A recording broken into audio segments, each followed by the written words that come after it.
आज से हमारा थ्योरी क्लासेस स्टार्ट हो जाएगा।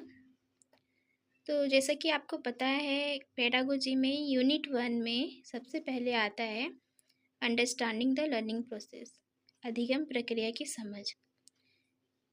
चलिए, तो इसको हम पढ़ते हैं और समझते हैं। देखिए, अधिगम प्रक्रिया की समझ, सबसे पहले इसका मतलब समझते हैं कि आखिर इसे क्या कहा जाता है, ये क्या होता है। ठीक है, देखिए, ये जानना और समझना कि एक व्यक्ति, विशेषकर छात्र, किस प्रकार से नई जानकारी, ज्ञान, कौशल, आदतें और दृष्टिकोण को सीखता है और अपनाता है। यानी कि अधिगम प्रक्रिया की समझ के अंतर्गत ये आता है कि एक छात्र किस प्रकार से नई नई जानकारी, आदतें और कौशलों को सीखता है और उसको अपने व्यवहार में लाता है। देखिए, कॉन्सेप्ट ऑफ पेडागोजी, इसमें इंग्लिश में भी दिया है, आप चाहे तो इसको भी पढ़ सकते हैं। देखिए, पेडागोजी का अर्थ है शिक्षण की पद्धति। ये शिक्षण का सिद्धांत और अभ्यास दोनों है। ये पढ़ाने की कला और विज्ञान दोनों को दर्शाता है। यानी कि पेडागोजी के अंदर कला भी है और विज्ञान भी।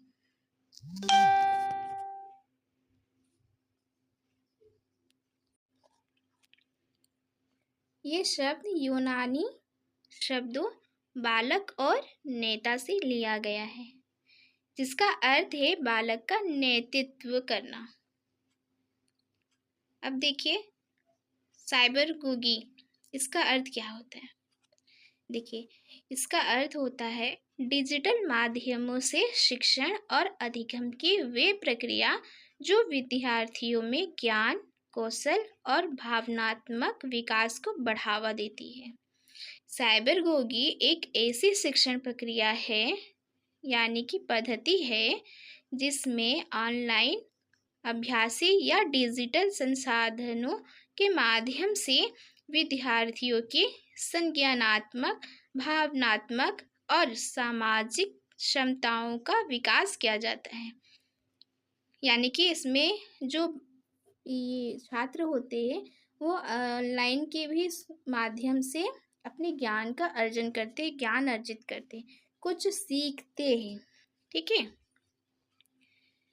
एक आधुनिक शिक्षण पद्धति जिसमें तकनीकी और साइबर उपकरणों के माध्यम से अधिगम को अधिक प्रभावी बनाया जाता है। साइबरगोगी का मुख्य उद्देश्य ये है कि विद्यार्थी केंद्रित और सहयोगात्मक अधिगम एक वर्चुअल वातावरण में हो, जैसे कि ऑनलाइन। ठीक है, जैसे कि आजकल सब ऑनलाइन पढ़ रहे हैं, जैसे कि अभी भी आप ऑनलाइन ही पढ़ रहे हैं। ठीक है ना, इसी को बोलते हैं साइबरगोगी, जो यानी कि ऑनलाइन के माध्यम से जो बालक सीखता है उसे ही साइबरगोगी कहा जाता है। ठीक है, चलिए आगे देखते हैं। अब आता है शिक्षण के प्रकार, यानी कि टाइप ऑफ पेडागोजी।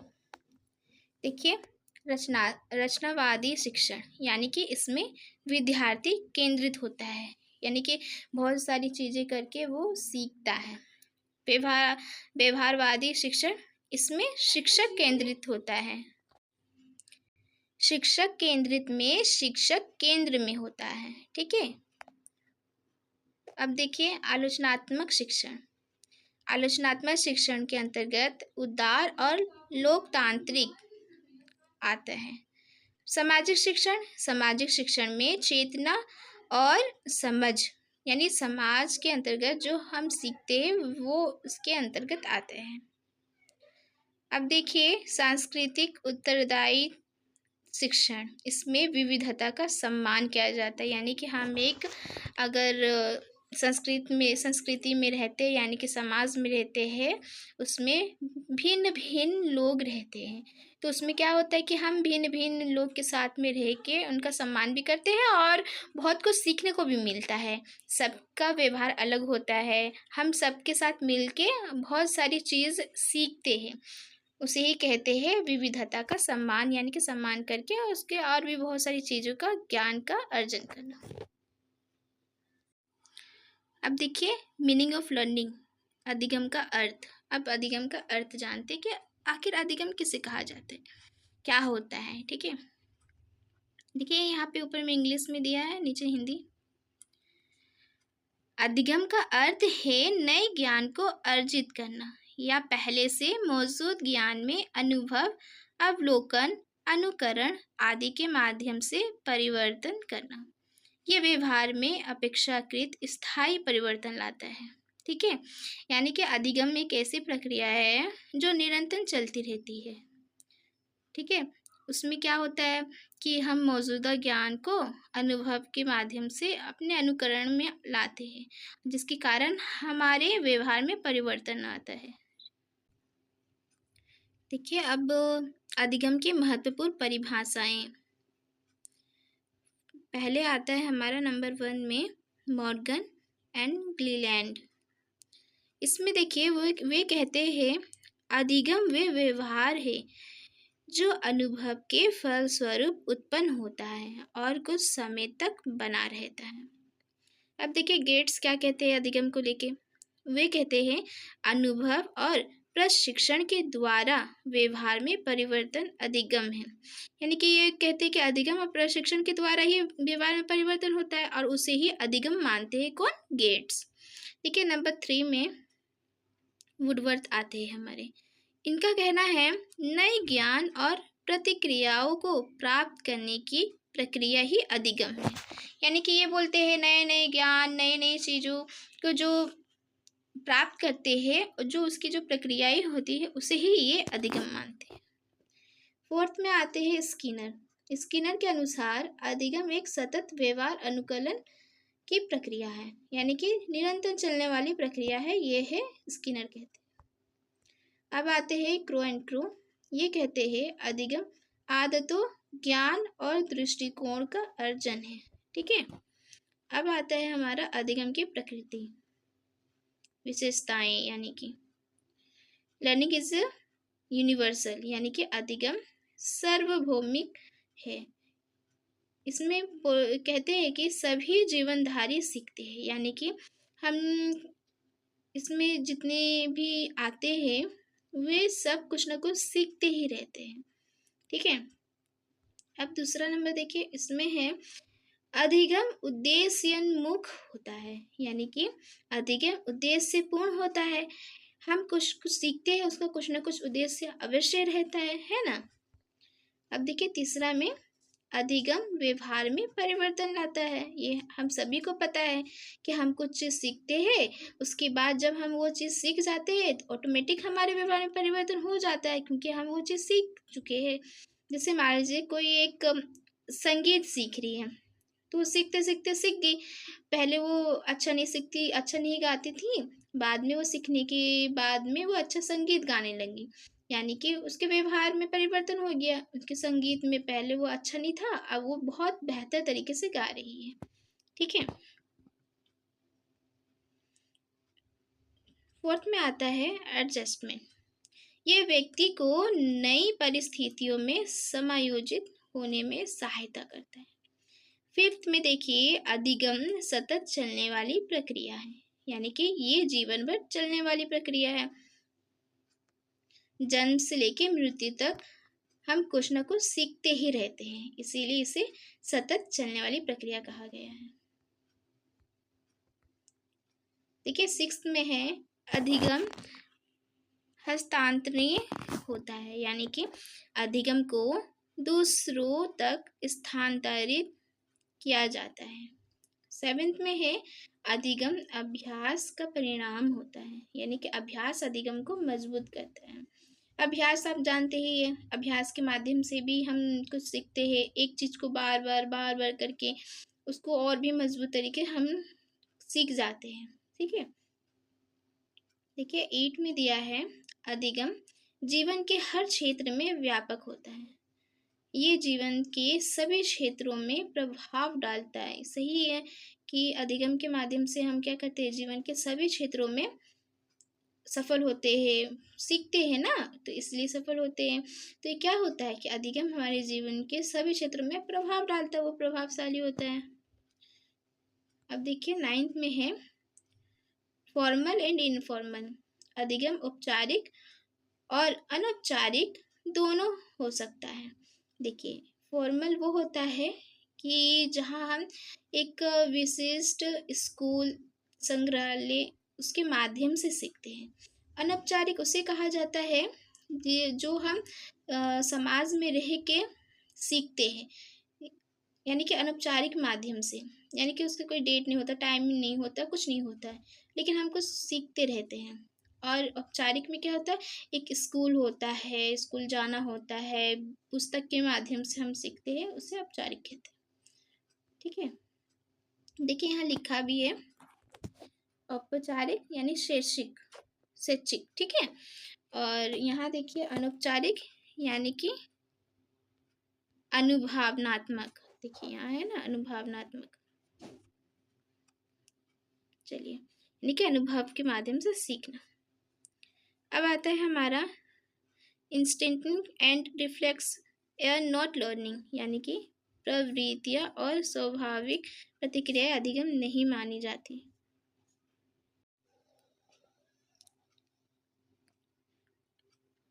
अब आता है डेलिब्रेट एंड इंटेंशनल। इसमें देखिए अधिगम एक जानबूझकर की गई प्रक्रिया है, जैसे किसी लक्ष्य की पूर्ति के लिए अभ्यास करना। अब आता है अधिगम जटिल प्रक्रिया है। ये ज्ञान कौशल, अंतर्दृष्टि, आदत आदि से युक्त एक जटिल प्रक्रिया है। देखिए 13 में है व्यक्ति अकेले या समूह में सीख सकता है, यानी कि इंडिविजुअल और कलेक्टिव, यानी कि इसमें क्या होता है, व्यक्ति अकेले भी सीखता है और एक समूह यानी ग्रुप में भी सीखता है। 14 में देखिए प्लान्ड और अनप्लान्ड। अधिगम योजनाबद्ध भी हो सकता है और सहज भी। 15 में है डेसिरेबल और अनडेसिरेबल आउटकम, यानी कि अधिगम का परिणाम सकारात्मक या नकारात्मक दोनों हो सकता है। 16 में है डायनेमिक एंड फ्लेक्सिबल, यानी कि अधिगम स्थिर नहीं बल्कि जीवन की परिस्थितियों के अनुसार लचीला होता है। प्रॉब्लम सॉल्विंग, यानी कि अधिगम समस्याओं को हल करने में सहायक होता है। अब देखिए इसमें क्या है, इसमें है ये एक सामाजिक और मानसिक रचना है, ठीक है, यानी साइकोलॉजिकल कंस्ट्रक्ट, यानी कि इसमें ये एक साइकोलॉजिकल जैसे कि मानसिक रचना है, ठीक है। लर्निंग फ्रॉम ऑल राउंड, यानी कि हम माता पिता, शिक्षक, प्रकृति, मीडिया आदि से सीखते हैं। हम हर मतलब हम अगर समाज में रह रहे तो समाज से सीखेंगे, घर में रह रहे तो अपने माता पिता के द्वारा सीखेंगे, स्कूल जा रहे तो स्कूल में सीखेंगे शिक्षक के माध्यम से। तो हम हर किसी से कुछ ना कुछ सीखते ही रहते हैं। 20 में आता है फैसिलिटेड डेवलपमेंट, ये समग्र विकास में सहायक है, ठीक है। 21 में है product of environment and activity, अधिगम पर्यावरण और क्रिया का परिणाम होता है।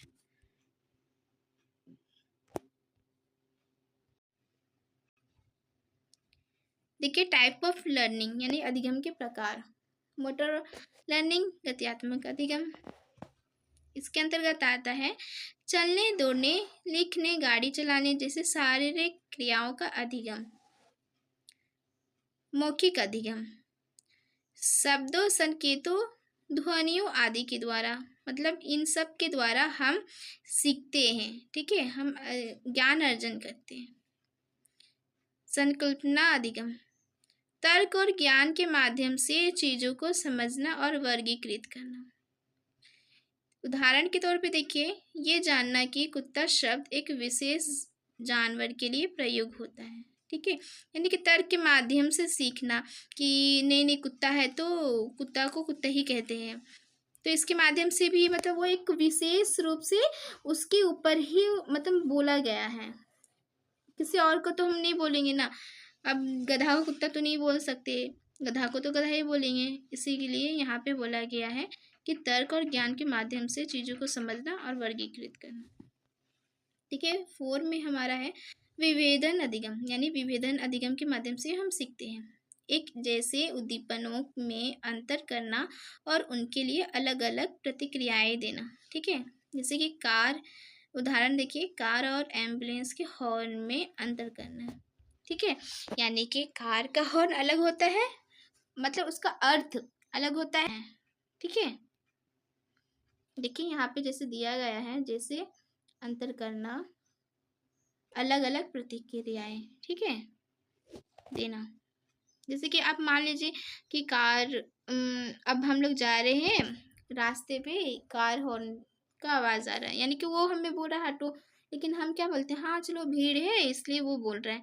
लेकिन अगर हम देखते हैं कोई एम्बुलेंस का जो हॉर्न बजता है, आप लोग को तो देखे होंगे, सुने होंगे, तो उसमें क्या हमें लगता है, अरे ये तो एम्बुलेंस में कोई ना कोई इसके अंदर है, पेशेंट है। ठीक है, अब देखते हैं दृष्टिकोण अधिगम, यानी कि अनुभव के आधार पर सकारात्मक या नकारात्मक दृष्टिकोण को विकसित करना। जैसे कि शिक्षक का विद्यार्थियों के प्रति दृष्टिकोण। ठीक है, प्रशिक्षण अधिगम, 6 में आता है हमारा प्रशिक्षण अधिगम। इसमें आता है अन्य लोगों को देखकर सीखना, जैसा कि अल्बर्ट बंडूरा ने बताया। ठीक है, इसमें देखिए उदाहरण, बच्चा माता पिता को देखकर हाथ हिलाना सीखता है। देखिए इसमें क्या होता है कि एक छोटा बच्चा होता है, वो अपने माता पिता की क्रियाओं को देखता है कि माता पिता क्या कर रहे हैं, कैसे ये कर रहे हैं।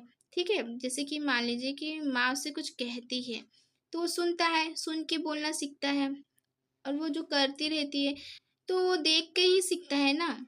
इसीलिए कहते हैं कि एक छोटे बच्चे के सबसे पहला गुरु कौन होता है, माता पिता, यानी कि सबसे पहले वे माता पिता के माध्यम से ही सीखता है।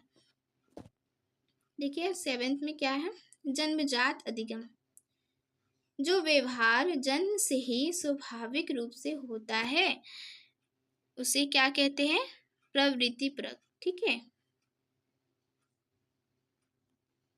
इसमें देखिए उदाहरण में आग को छूते ही हाथ खींच लेना बिना सिखाए, यानी कि ये हमारा क्या होता है, जन्मजात अधिगम, यानी कि हम जन्म से ही ये सीखे होते हैं कि अगर एक मान लीजिए मोमबत्ती जल रहा है तो उसमें क्या करते हैं, एक छोटा बच्चा है, उसे कोई बोला नहीं गया, उसे कोई बोला नहीं है कि इसमें आग है, इसको छूने से जलता है हाँ उंगली। ठीक है, वो क्या करेगा ना कि अपना मोमबत्ती में वो उसका जो आग है उसमें वो अपना उंगली डालेगा, तो क्या होगा, वो उसका उंगली जलेगा। ठीक है, वो जलेगा तो वो क्या करेगा कि वो अपना उंगली हटा लेगा, लेकिन वो क्या दोबारा करेगा, नहीं करेगा, यानी कि उसको मालूम है कि उंगली हम डालेंगे तो वो आग से जलेगा ही जलेगा। ठीक है, अब देखिए परोक्ष अधिगम, इसमें क्या होता है कि दूसरों के अनुभवों के माध्यम से सीखना। हम क्या करते हैं कि दूसरों को देखते हैं, उनके एक्सपीरियंस को समझते हैं, उनके अनुभवों के माध्यम से हम सीखते हैं। हम क्या करते हैं, हम अपने से बड़ों के उनके जो एक्सपीरियंस होता है उनसे हम पूछते हैं, अरे ये कैसे होता है, ये आप बताइए मुझे। वो हमें क्या करते हैं, हमें बताते हैं, हमें गाइड करते हैं, तो हम क्या करते हैं, उनके माध्यम से सीखते हैं, है ना। इंद्रिय अधिगम, इसमें क्या होता है कि हम अपने इंद्रियों जैसे कि देखना, छूना, सुनना आदि के माध्यम से अधिगम करते हैं, किसी भी वस्तु को छूकर या सुनकर पहचानना। ठीक है, चलिए तो देखते हैं learning as a process and as a outcome, यानी कि अधिगम एक प्रक्रिया के रूप में और एक परिणाम के रूप में। ठीक है, देखिए अधिगम एक प्रक्रिया भी है और एक परिणाम भी। अगर इसमें कैसे सीखते हैं, यानी कि जो कैसे वर्ड आता है वो प्रक्रिया हो जाता है, क्या सीखा यानी कि ये आता है परिणाम के अंदर। ठीक है, लर्निंग एज अ प्रोसेस, अधिगम एक प्रक्रिया के रूप में। देखिए इंग्लिश में है, नीचे हिंदी। ये सीखते समय होने वाली आंतरिक मानसिक क्रियाओं जैसे सोचने, समझने, देखने, अनुभव करने और अभ्यास करने को दर्शाता है। यानी कि लर्निंग एज अ प्रोसेस क्या होता है, वे जन्म से लेकर मृत्यु तक चलती रहती है। अधिगम क्या है, एक निरंतर चलने वाली प्रक्रिया है।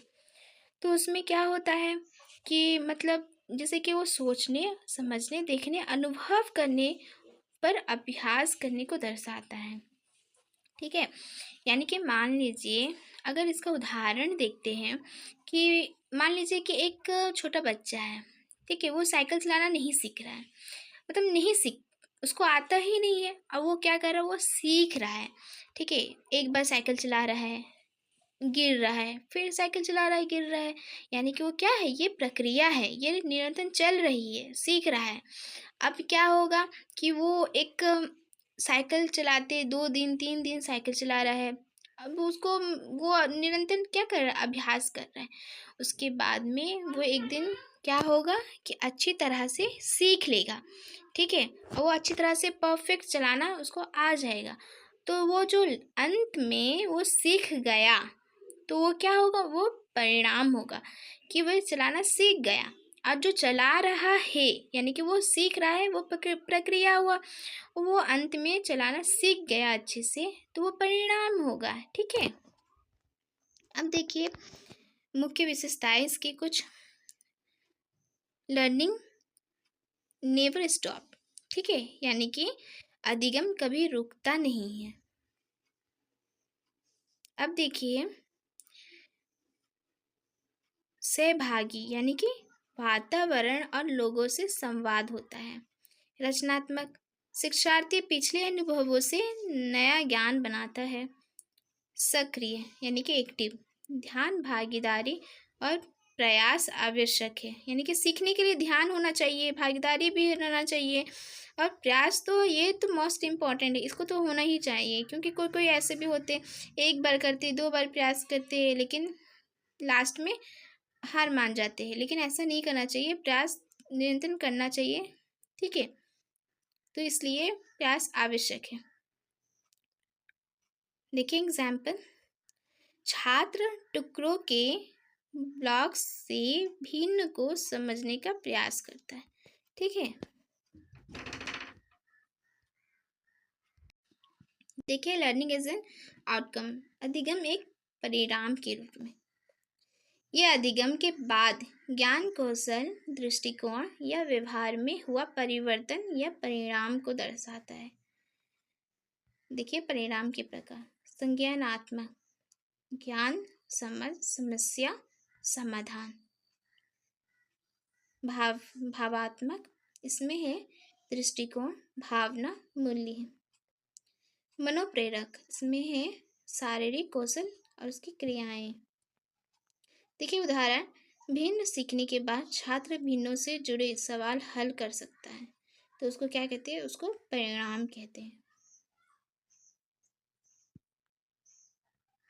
अब देखिए इसमें क्या अंतर बताया गया है कि प्रोसेस क्या है और परिणाम क्या है। ठीक है, देखिए प्रक्रिया, ये क्या है, ये एक सतत मानसिक गतिविधि है। ठीक है, और परिणाम है आंतरिक परिवर्तन या उपलब्धि कह सकते हैं। प्रक्रिया है आंतरिक गतिशील, परिणाम है बाहरी मापने योग्य। प्रक्रिया है गणित की पहेली को हल करने की कोशिश करना, परिणाम है उसे सही तरीके से हल कर लेना। ठीक है, देखिए प्रक्रिया है गुणात्मक, यानी कि कैसे, परिणाम देखिए वही है मात्रात्मक, क्या। ठीक है, तो यहाँ पे ये खत्म होता है। इसका निष्कर्ष देखिए, निष्कर्ष भी है, अधिगम केवल ये नहीं है कि क्या सीखा गया है, बल्कि ये भी है कैसे सीखा गया है। प्रक्रिया और परिणाम दोनों आपस में जुड़े हुए हैं। ठीक है, यहाँ पे ये खत्म हो जाता है हमारा।